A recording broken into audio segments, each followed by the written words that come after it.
Maybe Josh. Good afternoon, everyone, and welcome to the John C. Smith Football Press Conference with Coach of the Year, Maurice Flowers. Coach Flowers, we'd like for you to open up with an opening statement. All right. Thank you very much for everyone being here. Just want to say we're still soaking it all in, and we got to turn the page, and we have turned the page. But I tell you, we'll take a moment right now and reflect on some of the things that we've done. And what I will say is just so proud of our young men, so proud of our players, of our coaches, and for the journey that we've all been on, and just really with the unwavering support for them, for my players, because going through this it's not an easy process when you're building. We won't say rebuild, we'll say we're building. And the young men that started off with us, the staff that started, we've been pretty much the same group. And it's really, I'm thankful, I'm also humbled. And one of the things I'm most humbled by is the crowd that showed Saturday for us. It really took me, it made me emotional looking at it. We're playing the two-time defending champion. And as I was told, it was 2 hours and 17 minutes from Richmond, 2 hours and 7 or 8 minutes from Charlotte. And it was easy to see that we doubled, maybe even tripled their attendance. That's very humbling. It was fantastic for members of the '69 championship team to be present and to be able to witness a championship that hadn't been won in 56 years.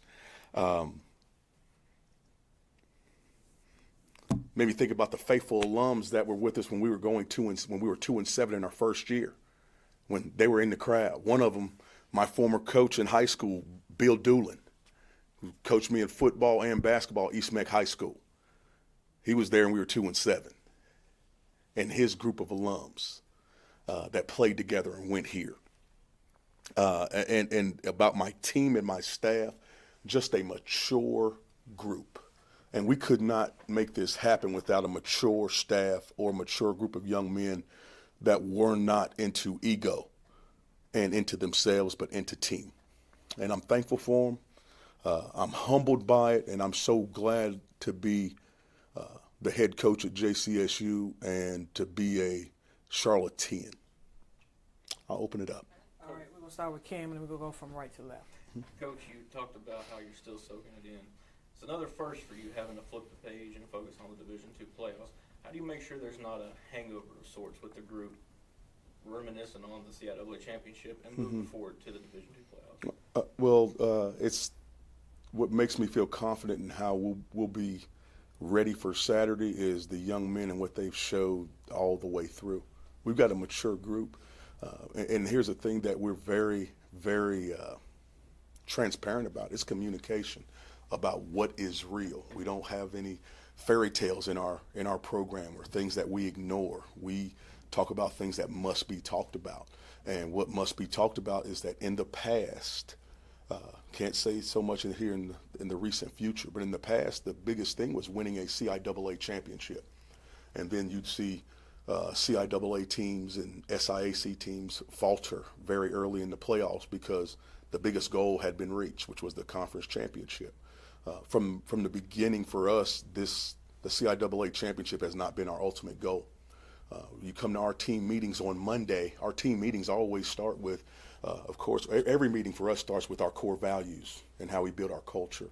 But then we go to our goals. And as we achieve one of those goals, they go in gold. So we were halfway through. And then on Monday, it was gold on the CIAA championship. Next is qualify for the Division II playoffs. That's gold now. The next is win the national championship. So there we go. That's where we are. And so we turned the page. We had on Sunday, we had a selection show gathering. We had young men with the championship hats on. And we have a rule, no hats in buildings, but we bent that rule We bent that rule. I was leading the charge, okay? On Monday, a bunch of us had those hats on. It's time to turn the page. And we turned the page. Had a great day of practice today, and very excited for the opportunity to play Frostburg State on Saturday. Coach, you talk a lot about bringing the juice. Talk to me about how all of that you've put in kind of manifested itself, not just in the locker room, but on the field, and what might have been the best game of you guys bringing the juice and probably the best game you played on the field, you know? I'll go back to last year. Last year, we beat Virginia Union at our place. And you look at what they did after we beat them. They went and had some positive games, very productive games against some people, and they carried that momentum to win a CIAA championship. We went to Virginia Union, and the thing that was very, very obvious to me was we had no energy, no juice in a championship atmosphere. And that for me as the head coach, that's what I took from that game. Besides Union being a good football team and all that goes with that. And so since that point, we're a team, we always, I thought, have good energy. We're positive with each other. We're energetic. We're cheering our guys on. But that game in particular, we seem to not have it. So we're just overemphasizing bringing our juice. We're going to bring the juice, whether we're home, whether we're away, whether we're going to play in that parking lot out there. We're going to bring the juice. And I think it was evident on Saturday in the championship game, but especially at halftime. At halftime, I mean, the score was 21-14 at halftime, but we felt like we should have had 35 points. We felt like we should have had a bigger one, a bigger cushion. But what our young men did, we just felt it. And earlier in the week, I told the young men that it's going to come a time in this game where you're going to feel the energy of this being a championship game, and you must turn it up. You're going to feel it. And it just came, and it was natural.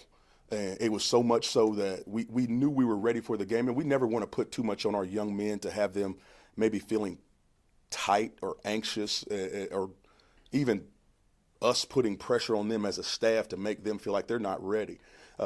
In our program, we determined you're ready by our preparation. Our preparation makes us ready.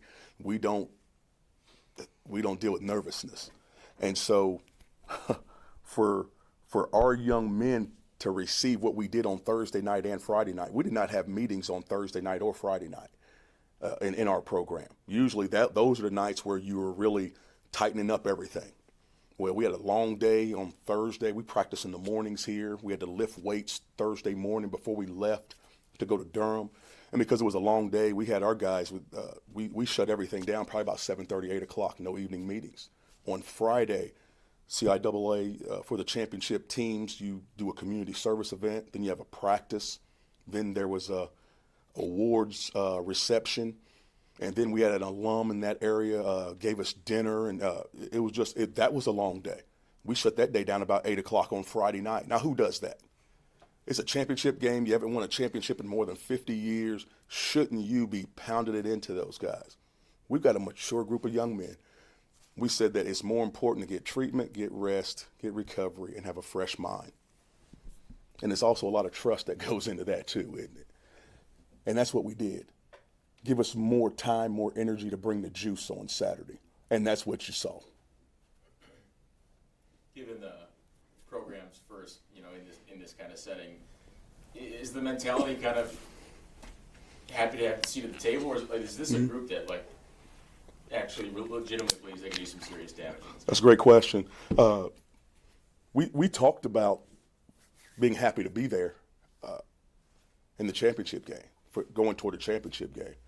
A lot of people think this is enough, that it's been more than 50 years before you've been to a championship game. Just getting here is enough, and we'll finish it the next time. Our young men, we were determined, our staff and our young men, we were determined that we weren't going to be happy just to get to the championship game. And you hear me talk so much about growth and learning lessons. A lot of teams lose their first time going to the championship because that's a big lesson. That's a big stage to go to, a very big stage. Our young men, hey, we're playing a two-time defending champion, a team that went to third round of the playoffs. And in our young men, their focus wasn't on revenge. Their focus wasn't on showing somebody who we are. It wasn't on just being happy to be recognized as a team that made it there. Our young men feel that the goals that we've set for ourselves as a program, they feel that they're very attainable. Our young men feel that if we prepare the right way, that we can go out on the field and if we play well, we'll have an opportunity to beat anyone that we play. And that's what you saw Saturday, and that's what you're hopefully going to continue to see. We're not just happy to be in the playoffs. We're a number 2 seed. We didn't scrape in the playoffs. We're a number 2 seed. We're at home. We're getting ready to host the first college playoff game in Charlotte history. The first college playoff game in Charlotte history, and we did not crawl into that. We kicked the door down as a program, and our young men are excited about that. Last week, it was cold as everything outside last week. On Tuesday, 27 degrees. The game on Saturday was going to be, I want to say, low 70s. We told our young men, hey, you're going to have a choice. We're going to see guys, if you guys want to practice in the evening on Tuesday, because the game on Saturday is going to be good weather. They said, not a chance, Coach. We could possibly go into Michigan to play in the playoffs, and it's going to be cold, snow on the ground. We're going in the morning. When you're led like that, you got a chance. These young men make my job easy. They really do. I know what they're going to bring to practice. I know what they're going to bring in the game, and they push each other. And they've grown as leaders. When we first started this thing in 22 and 23, you had leaders that would try to talk to somebody and they might spout back, but it's not like that anymore. Our young men lead each other. They follow and look at the results. Coach, I remember talking to you before Valdosta State, and that was a measuring stick for you guys at the time. Mm-hmm. Again, playing an opponent that you don't see regularly.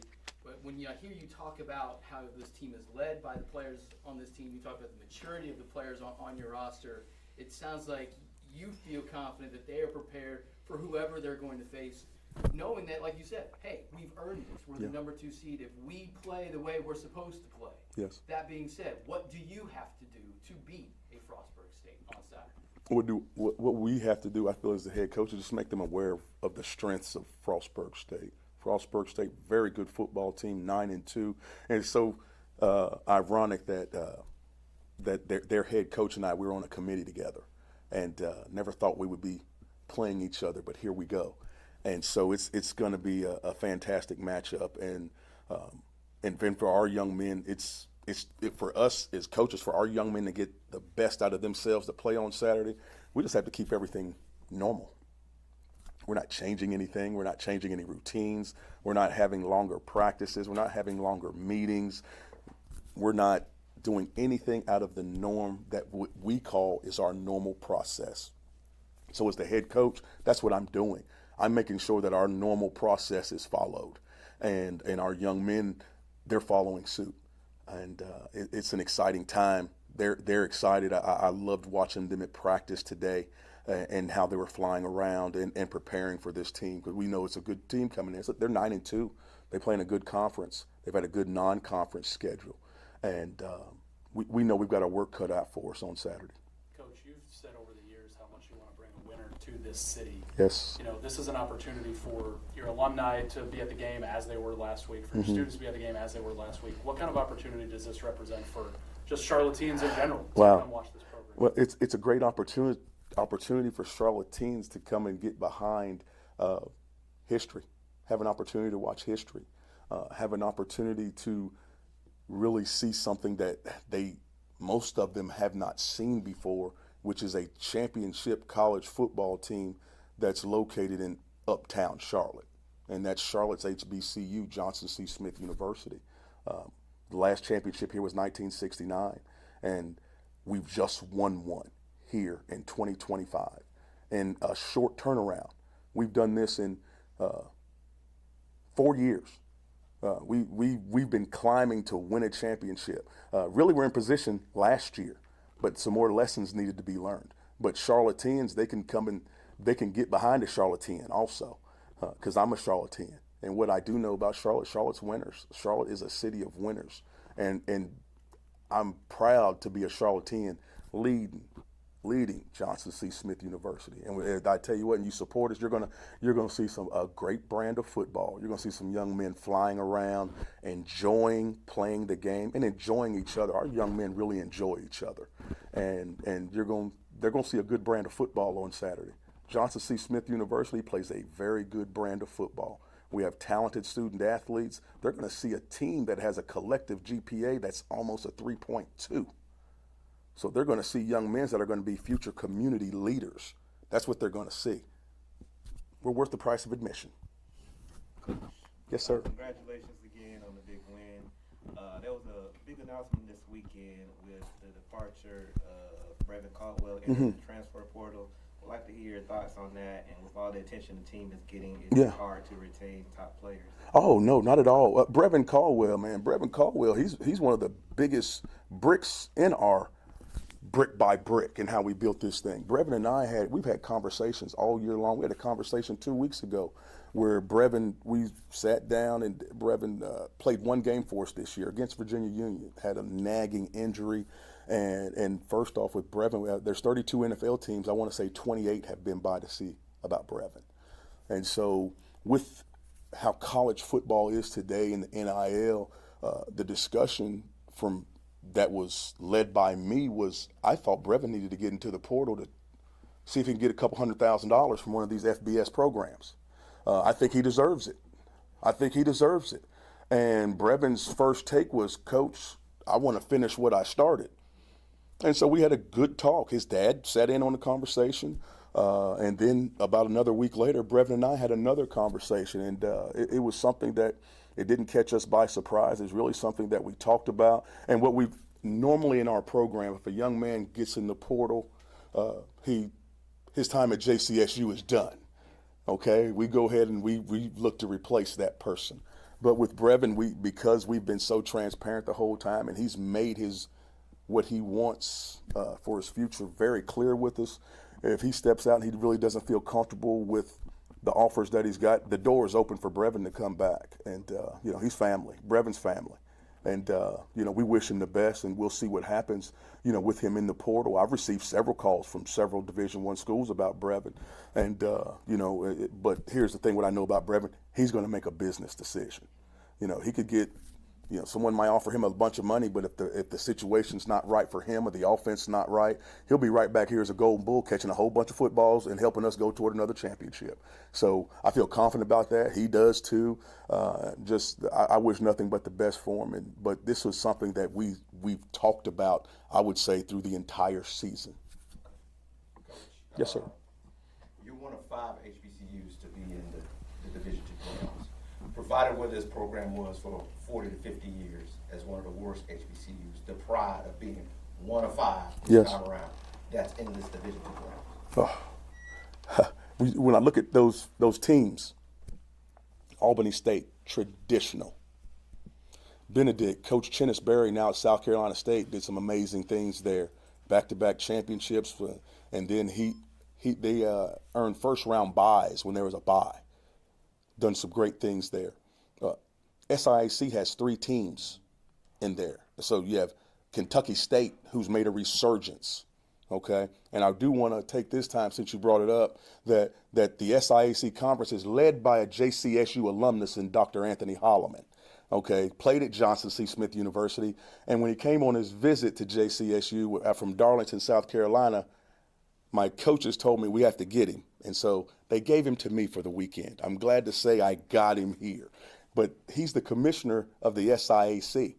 And then you have 2 teams with 9-1 records going to the championship game in Virginia Union and Johnson C. Smith. Both teams ranked in the top 25. And Virginia Union, known to be a traditional power. And then you throw in Johnson C. Smith, who's the new kid on the block. And we're the new kid on the block, but we're a big new kid on the block, doggone it. And so it's happy to be there, and it's good to be mentioned along with those traditional powers. And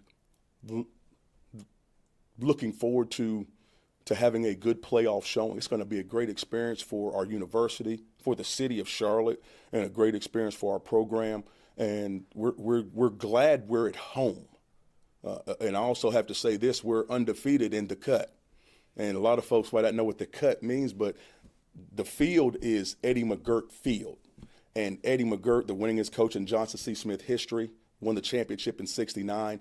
Coach McGirt's nickname was Coach Cut. Okay?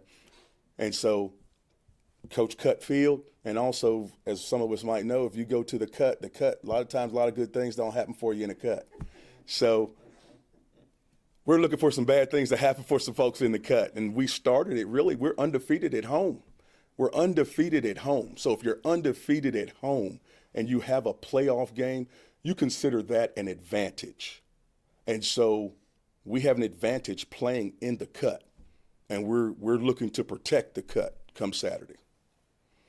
How much confidence, too, does it give you kind of being able to lean on a guy like Kelvin, who quarterback play can just single-handedly win you games? We always say if you got a quarterback, you got a shot. Okay, Kelvin Durham, I'll go to Fayetteville State. It's 4th and 9, and we had a couple of talks before during the course of the game, and I was letting him know they're opening it up for you. They're opening it up for you. And he just say, "Okay, coach." And I didn't know if he was listening, but apparently he was. But he's a winner. Kelvin Durham, as you all have heard me say, probably the best part about him athletically is his competitiveness. He's a competitor. He wants to win, but he's also a fantastic leader. Guys rally behind Kelvin. And he's a guy that wants to do with his feet, with his arms, and just win. He's completing short balls, long balls. He's running the ball well.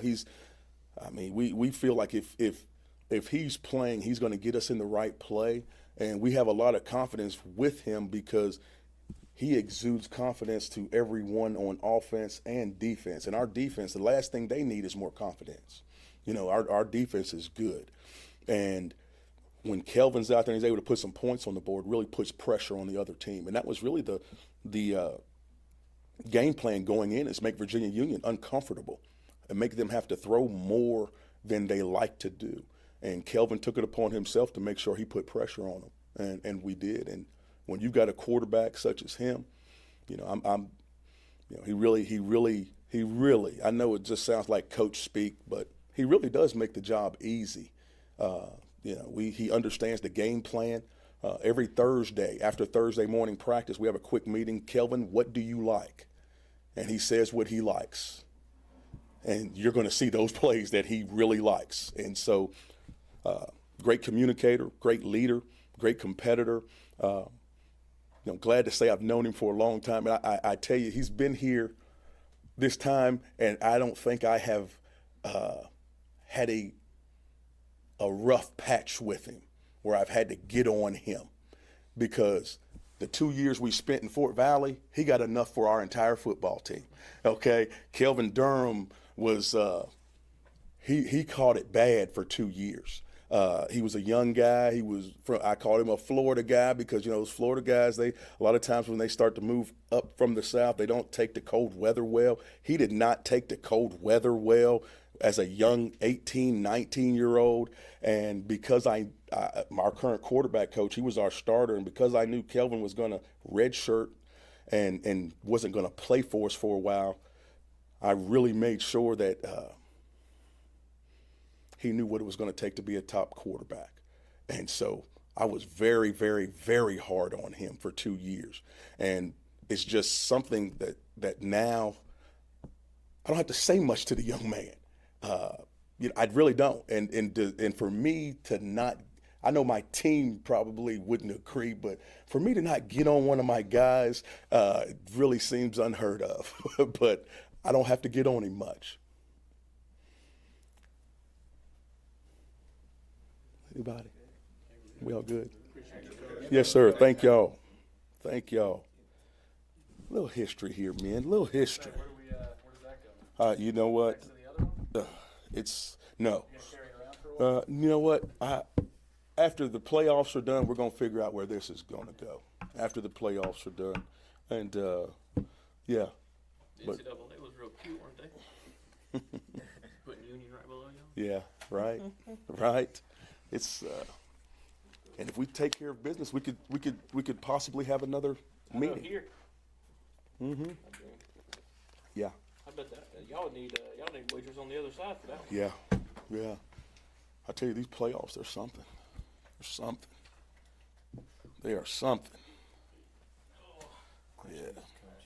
Appreciate it. Yes, sir. Thank you very Best much. stories in Charlotte. Win, lose, draw, whatever happens. You're more than welcome to stop by.